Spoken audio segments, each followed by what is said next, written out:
Hey friends, welcome to Empires and Puzzles. Fated Summon video. Before I proceed, I have attached a statement that Mistia reflects reds and hence will be a great tackle for crazy fire element heroes. I'm quite sure each player who's watching my channel at least is clever enough to understand what I mean by that. I, of course, missed saying that particular line in the hero analysis, so somebody had a complaint, but it's the main comment of that particular video put up within minutes of uploading the video. So please check that out. Now, the theme of this particular video is clearly Fated Summon Refresh, which has just happened. And hence, quickly, I've already made a detailed video, so you can actually look at it. I will put that link in the description. So you can click and look at what I'm speaking. I will just quickly run through it to try and keep this video short. 5 elements, 20 heroes, 4 per element. So which are the heroes worth looking at? Clearly, Zenobia, I'm going to start from the left. So Zenobia, apart from whacking the heroes on the 2 corners or the wings, also alters the fire shields with plus 64% attack when she's on offense, and in case on defense, it's minus 57% attack, weakening the shields. So very unique, hits the edges of the formation. This one is Mana Stealer, which is extremely helpful special to have. Then impact 1 to the target, depending on the health of the enemy. The impact can be between 450% to 600%. So really useful, and plus a dodger. So there is some survivability built into it. Eat minions and gain mana. Every 3 turns, eats all minions from a random enemy and gains a small amount of mana. That's a helpful thing to take against the minion opposition. And of course, 5% mana each time the health is recovered.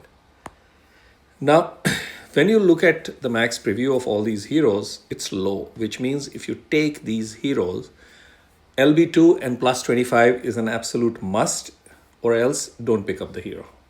Because, or of course, you can pick up the hero if you want, but not giving the resources is going to really mess up, because all these hero stats are very, very low, which means they will not survive gameplay unless you're playing at a very lower end or a beginner. Then that's completely different. If you're a beginner, then of course I will just run through the heroes for beginners to look at, but currently I'm talking about the heroes to look at. So when I'm looking at this whole thing, red is seemingly the best element, because there are quite a few heroes worth picking up for a lot of players. Livena, part of the Raven family, is an impact all, blocks talent skill activation for all enemies and 260% damage to all enemies. So impact all, very clearly. Old hero, so dated stats. This guy's stats are a little better than compared to others. He's part of the Magic family and he is my top pick in this particular row. Why? Burn damage, elemental defense down of minus 34%, and dispels buffs. First mana charge, which is basically 2 matches, at where technically it's called very fast speed. And the second one cleanses, and there is a heal over turn, and allies get a buff, attack buff against nature. Of course, the benefit of this. So cast the special. The first charge, there is a 50% chance to give 10% mana to all allies. And if the special skill is fully charged, that is 2x, then 10% is guaranteed. This is another brilliant stacking passive of minus 5% mana generation stack. All enemies get. So that is brilliant. Apart from the bonus being, family bonus being available to 1, 2, 3 heroes. I would rate Ray to be extremely useful. So he's my top pick for the fire elemental gang. And then you can see which hero you want. But I would say all the 4 fire element heroes are useful, with Ray being the top pick. Going to the nature element, Phileas Fogg is basically possibility to revive, being a fighter.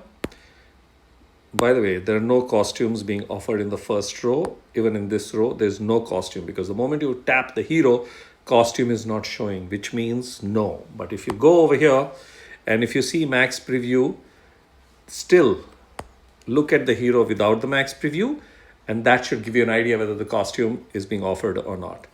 So he is first dispel, then hit, and then give minus 58% defense against nature for 4 turns. Then we have got a minion killer, destroys all minions from the target and nearby enemies first. This effect damages mega minions. Then it's 310% damage to the target and nearby enemies. You look at the dated numbers, it's terrible. 2-year-old hero. And then of course there is poison damage and so on and so forth. Not something to look at. If you're looking for a green hero, this is the one to look at. Part of the wolf family, ability to bypass through the ranger class. And howling sword, of course the stats are terrible. Fast speed, 320% damage to the target and nearby. Caster gets additional plus 40% power for the next special skill they cast. The additional power increases plus 40% each turn, up to a maximum of plus 200%. So this can cap up to 520% in the last whack.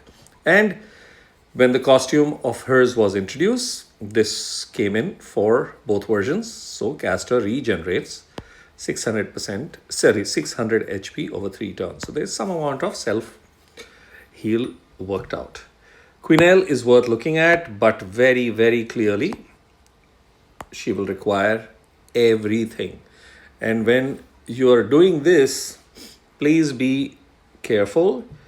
These numbers are not the numbers that your hero will get, because there is a costume bonus of 48% inbuilt into this. That's why this looks fancy. It will be significantly lesser despite the max preview details despite LB2 and 25. Please be careful to work out your hopes not going crazy, because this is only when you have the costume. Moving forward to Christabel. Interesting hero, worth looking at if you already don't want Quinelle in this particular element. Very low stats, but unique special. And if you can obviously load him up, gets improved a bit, and then delivers. So that's the green element. Now in this, who do I feel is worth looking at? Very clearly Quinelle is worth looking at. And Phileas Fogg, he has elemental defense down. So even if it is for 1, EDD is always useful in some way or the other. So you can actually load him up in terms of stats. Again, be careful. There is a costume bonus that is inbuilt into this particular stats. So your actual LB2 25 of this hero will be lesser. So that's that. Moving to the ice element. We have Morel, very old hero, 3 years old. And impact all and gives defense down to all. Let's remove this. It's a base original hero. Obviously, over here, the costume bonus is also inbuilt. So don't, even if you get this basic one, costume bonus will have to be removed, and that'll be your LB2 and 25 stats. Useful hero. Don't want to speak about her. Impact 3, healer, doing a few things here and there, of no use. Esme. We have got fiends, mega fiends being really crazy, and there are certain heroes that give multiple fiends or fiends that multiply. Esme comes into play over there, part of the wolf family. She will, of course, require all possible resources, but destroys all fiends, damages mega fiends, boosts health of all allies, and if an ally had fiends, they will be immune to new fiends for 4 turns.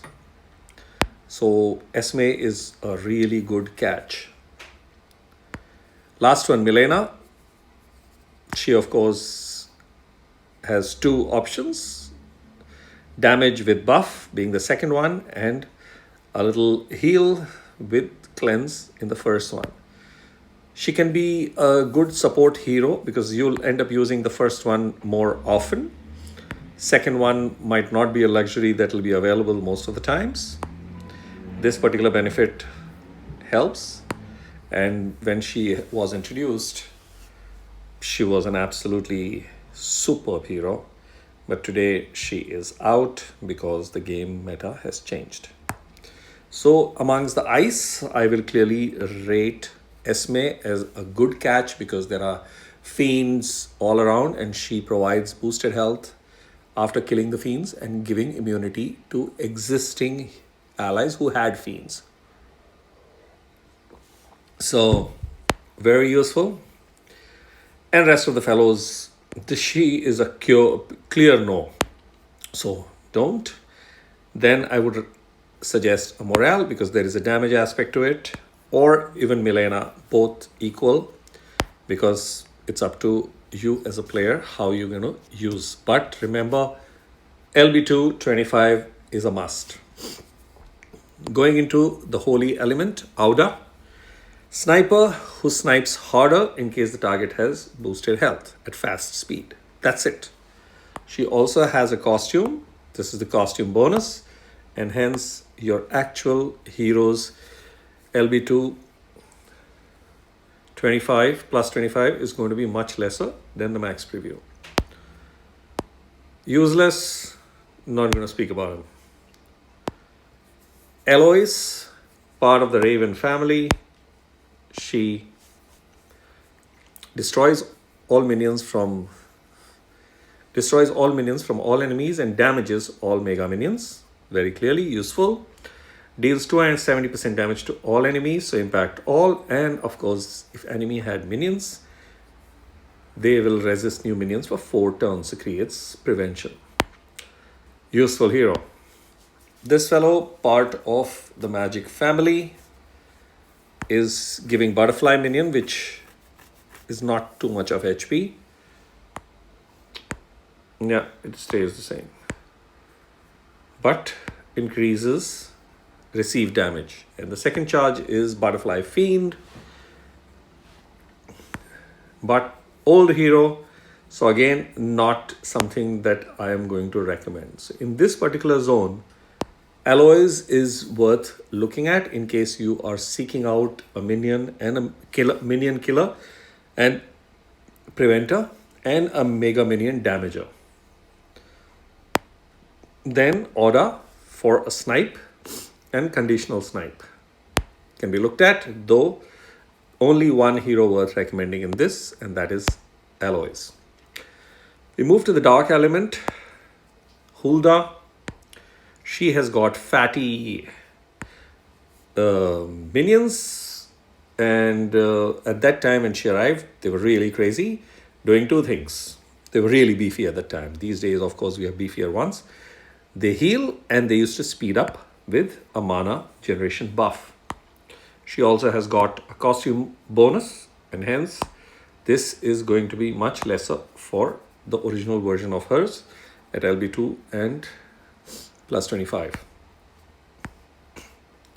And the minions provide heal, mana generation buff, and of course, plus 54% defense. So they are really useful, but they can fall prey to some painful stuff because this is only the original hero, and hence the benefit of the costume bonus doesn't arise.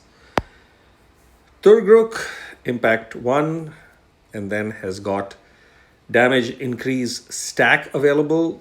That's too slow a stack. Of course, very fast speed, so is useful. So I've seen occasionally, sometimes he is there on defenses also, but doesn't make much of a difference. Of course, will require all the resources, and then he can be irritating. Ludwig, he was there, he was offered in the Soul Exchange, and is part of the Wolf family. Of course, his claim to fame is his taunt, plus 84% defense for himself against special skill, but the last portion is where he becomes special. Nearby allies receive mana each turn for 6 turns. Received mana increases each turn until the last turn when 100% of the mana is received. So he is extremely useful in the game. Of course, in Rush, super useful. And since one is playing at least Rush fairly regularly, he is a top pick in this overall picture. So when I'm looking at it, Ray, him, and this one are top picks.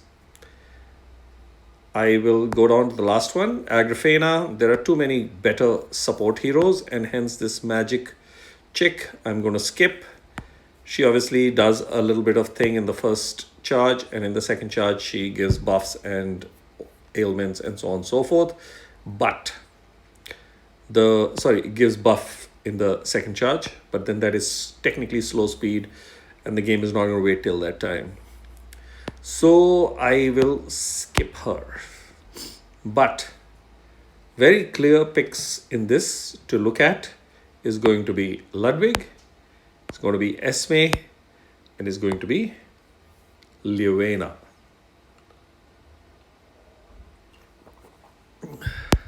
Sorry, why did I say Liuena? Ray. These are the 3 fellows. Ray, Esme, Ludwig, and then a very close mention to Quinelle for the impact that she has. After Quinelle, I'm going to say this fellow for his Dispel and Elemental Defense down snipe. So that's what I'm going to suggest.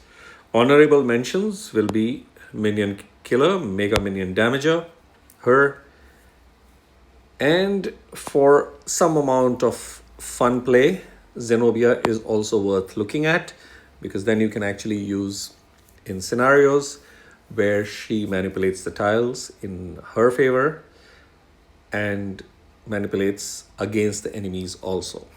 So that's it. Fated Summon. Now I have, of course, 100 that have been sitting for 3 months.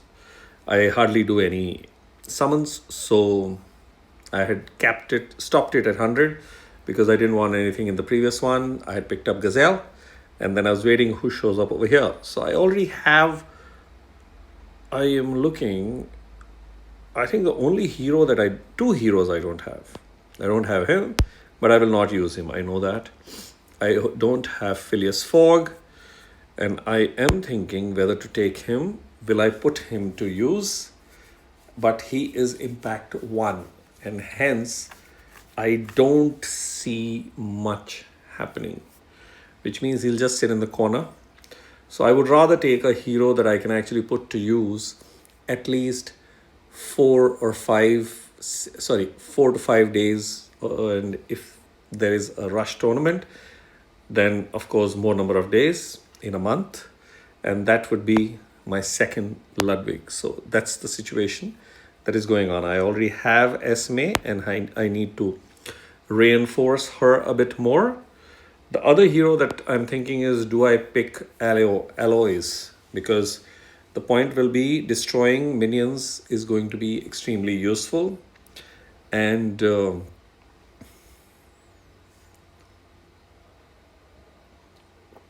I do have Ojima, and I'm looking at these numbers, and they do seem to be on the lower side. So I'm just thinking. I think I'm going to do a few summons, so I would rather take a decision right now. I'm just thinking, who will I use more? So I'm using Ludwig, and I feel clearly that I will use Ludwig, the second one also, level up and complete him because I have the resources, and I will put him to use. So I'm going to pick him as my first, because then that's a benefit that arrives in terms of being able to manage two teams for the gameplay in Rush. So yeah, that's going to be my first. I will slowly level him up.